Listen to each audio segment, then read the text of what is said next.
Hola a todos, bienvenidos a mi exposición.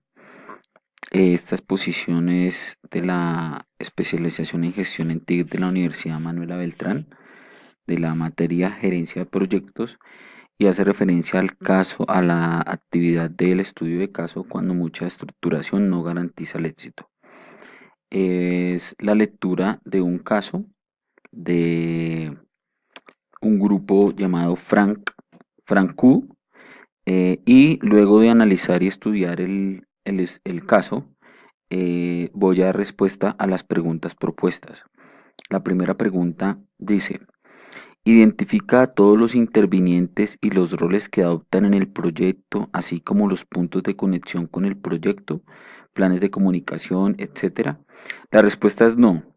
Inicialmente, leyendo el estudio de caso, el organigrama del grupo Frank es el que tenemos a la izquierda, en el cual de alguna manera refleja roles y responsabilidades en términos generales de cómo era el alcance de cada una de las personas que pertenecían a este organigrama. Entonces podemos ver que estaba el licenciado Carlos Romero como director, había una administración, una gerencia de administración, una de recursos humanos, una de operaciones, y la de operaciones tenía bajo su cargo pues las dos sucursales iniciales, la Benito Juárez y la Cuauhtémoc. Se sobreentiende que en estos casos pues todos los temas de administración eran liderados por Carla Moreno y los de recursos humanos por Federico Hernández. Y las operaciones, pues como solo habían dos sucursales, estaban dirigidas por el licenciado Manuel Oviedo. Sin embargo, una vez hecho el tema de la expansión, ingresan acá una serie de elementos nuevos de gerentes de otras áreas o de las diferentes tiendas que llegaron nuevas, pero no es claro el rol hacia simple vista y en el estudio de caso tampoco se ve que sea claro los roles y responsabilidades de cada uno de esos nuevos gerentes y de los nuevos locales y de los nuevos negocios de autopartes también que adquirió. Asimismo, vemos aquí una estructura netamente piramidal en la que pues se entendería que la única persona que tendría a la que le reportarían todos los temas sería a Alejandra Ortiz, la directora de finanzas, lo cual no es como no da mucha claridad sobre el rol que iba a tener cada uno de los gerentes de estas sucursales, si ellos iban a manejar el tema de recursos humanos, financiero, el tema de operaciones, etcétera, etcétera, etcétera, al interior de cada una de sus sucursales, o pues realmente cuál era el alcance de ellos. Entonces, respondiendo a la pregunta, no. No se identifica los intervinientes y los roles y los roles que adoptan cada uno de ellos en el proyecto no es claro en el estudio de caso. La segunda pregunta menciona, ¿cuál y de qué tipo son los riesgos a los que se enfrenta el proyecto? Bueno, seguramente hay muchos más riesgos de los que yo menciono acá, pero tomé estos 5 riesgos. Un riesgo de ellos, lo menciono acá, es el alcance. En este estudio de caso se ve que en el proyecto de expansión se ve que en la misma línea colocan los negocios, no solo los de restaurantes que eran digamos que los con los que inició la compañía, sino también unos nuevos que adoptaron que fueron los del sector de autopartes. Digamos que aquí se ve un riesgo porque se desconoce si, si la estrategia es la misma para los negocios de autopartes también, es decir, crecer y expandirse al igual que los restaurantes o no. Y pues ahí existe el riesgo de que de pronto los directores pierdan un poco el foco sobre algunos de los negocios, bien sea el de autopartes o el de los automotrices, perdón, o los restaurantes, pues porque no están alineados no están en la misma línea de negocio. Otro riesgo que veo yo es el riesgo relacionado al recurso humano. De hecho, en el estudio de casos se menciona que tenían una altísima rotación de personal y esto también puede ser debido a que si bien realizaron algunos cambios, no le informaron o no tenían claro los directores o los nuevos coordinadores de área o los directores de las nuevas tiendas, los administradores de las nuevas tiendas no tenían muy claro sus roles y responsabilidades. Asimismo, pareciera que a los empleados no se les informó cuál era el plan de la empresa, simplemente comenzaron a haber cambios y pues naturalmente en muchas ocasiones si el empleado no sabe cuál es la razón de esos cambios, pues lo que decide es mejor irse para otra empresa pensando que si se queda ahí probablemente puede perder su puesto. Entonces, si encuentra una nueva oferta laboral, pues se va a ir. El riesgo relacionado con con el recurso financiero no se evidencia que haya un recurso, un plan financiero claro sobre el apalancamiento de cada uno de los negocios. Es decir, no sabemos o no se evidencia en el caso o no se estableció si los ingresos y los gastos se iban a manejar por cada uno de los restaurantes y de los negocios automotrices o si todos los ingresos de ellos iban a un repositorio financiero central y de allí salía dinero para para los demás negocios. Y aquí hay un riesgo porque yo puedo estar a nivel general, si yo uno los recursos, de pronto no tengo tanto el foco de que un negocio que no es próspero esté perdiendo dinero y yo lo que hago es que otro negocio que me está dando dinero, con ese dinero tapo las pérdidas del otro y puedo tener ese riesgo de no tener tan en foco y tan claro que un negocio me está dando pérdidas para cerrarlo.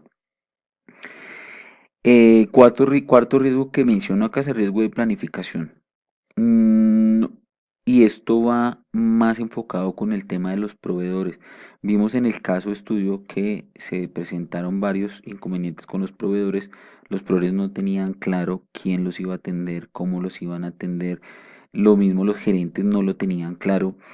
Este es un riesgo de planificación porque si no existe un plan claro de la gestión de proveedores, los proveedores no son bien atendidos, eh, no se hacen las cosas como deben hacerse, pues muchos proveedores de pronto al tener inconvenientes de que no les den sus pagos, de que no les respeten sus órdenes de compra, etcétera, pueden decidir no hacer negocios con nosotros y naturalmente eso afectaría pues nuestra producción, nuestra capacidad de materia prima, bueno, todo lo que ello implica. Por último, vi el riesgo de comunicación del proyecto. Me parece que es un riesgo muy claro que se ve, ya que no había un plan de comunicaciones definido.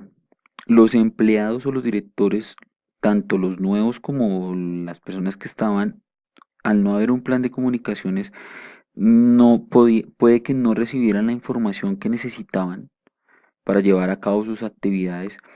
Mm, si no existe ese plan de comunicaciones, ante la duda de realizar una operación o no realizarla, porque desconocen si está en su alcance o no, pues no tenían la claridad a quién escalarle esa duda y ese proceso. Entonces, todo esto genera un tema de realmente impacta todo el proyecto porque una mala comunicación no solo va a afectar decisiones, una mala comunicación puede afectar temas financieros, temas de recursos humanos, temas con proveedores, temas de calidad inclusive. Entonces ese fue otro de los riesgos que vi. Esos fueron como los 5 riesgos que yo vi. Reitero nuevamente, seguramente hay más riesgos, pero pues son los 5 que yo tomé para analizar. Ok, continuando con las preguntas. Eh, ¿Existían planes de contingencia? No, evidentemente para los riesgos que se mencionaron con anterioridad, que son los que están acá, pues no vi yo evidencia de planes de contingencia para eso. Eh, ¿Se tomaron medidas para anticipar los riesgos? No veo que se hayan tomado medidas para anticipar los riesgos. De alguna manera se ve un plan correctivo que se hizo realizando unas capacitaciones a los gerentes de las tiendas y apoyados en temas de tecnología.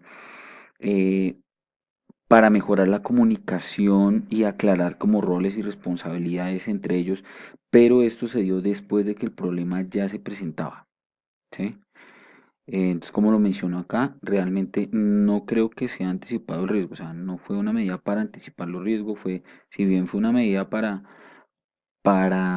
afrontar el riesgo materializado, podríamos decirlo así, no se vieron medidas para anticipar los riesgos.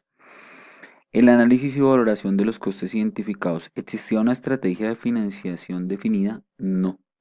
Como lo mencioné ahorita, digamos que de hecho uno de estos riesgos, que era el riesgo con el recurso financiero, evidencia que no existía estrategia de financiación definida. Como lo mencioné ahorita, no se evidenciaba si los ingresos de cada uno de los locales o los negocios de auto eran independientes, ni cómo se utilizaban, o si se centralizaban para costear todos los gastos del grupo, o si cada local o negocio subsistía en lo referente al tema financiero de manera independiente. O sea, se desconoce cómo se manejaban los ingresos y los gastos de cada uno de los locales en el grupo. O sea, de hecho no se evidencia que hubiera un plan para eso. ¿Qué cambios hubo que hacer en los planteamientos originales? Pues realmente no veo que se hayan hecho cambios, por lo menos en lo que se refiere a temas de financiación. Hubo un cambio de pronto en el tema del plan correctivo en el plan de comunicaciones, pero a nivel de financiero no veo ningún cambio. La gestión de proveedores. ¿Se definió una estrategia de gestión de proveedores? No.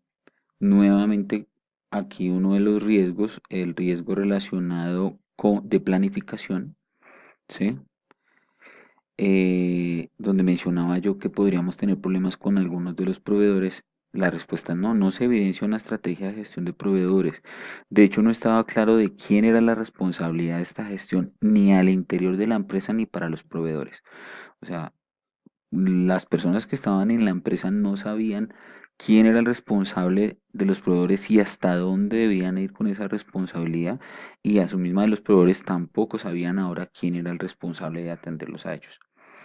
¿Qué criterios de selección existían? No se evidenció que existieran criterios de selección para los proveedores, por lo menos en lo que leí en el caso no se veía evidencia de ello. ¿Qué beneficios se habían identificado con el proyecto en general? Lo entendí yo.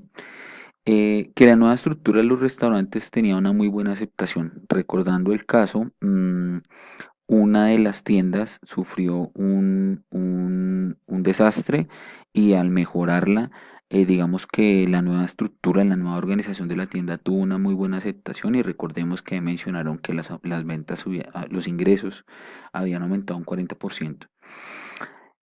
Esto era lo que se había identificado, que esa nueva estructura había mejorado, tenía muy buena aceptación, y a su vez permitió la expansión de la empresa mediante la apertura de nuevas tiendas que adoptaran esa misma estructura.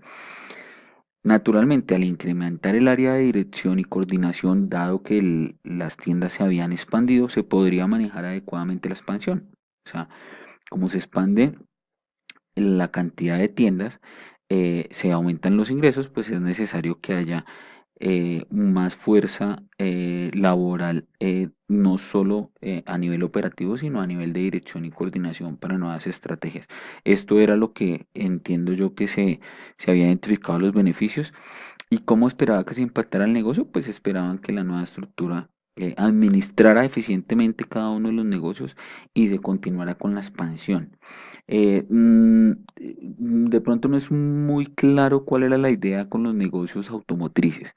Es un poco más claro, no del todo, pero era un poco más claro de pronto el tema con las tiendas. Se esperaba que se reprodujeran muchas más tiendas adoptando el mismo sistema o la misma estructura física de las tiendas que habían sido tan exitosas. Sin embargo, reitero nuevamente, el tema del par de negocios automotrices, pues no está claro eh, qué se esperaba con eso, o sea, no estaba definido allí. Esta es la bibliografía que consulté, Experiencias Empresariales Latinoamericanas, caso de estudio, donde estaba el estudio, pues, de caso. Y esto es una revista de ingeniería donde consulté la administración, las prácticas en la administración de riesgos. Muchas gracias.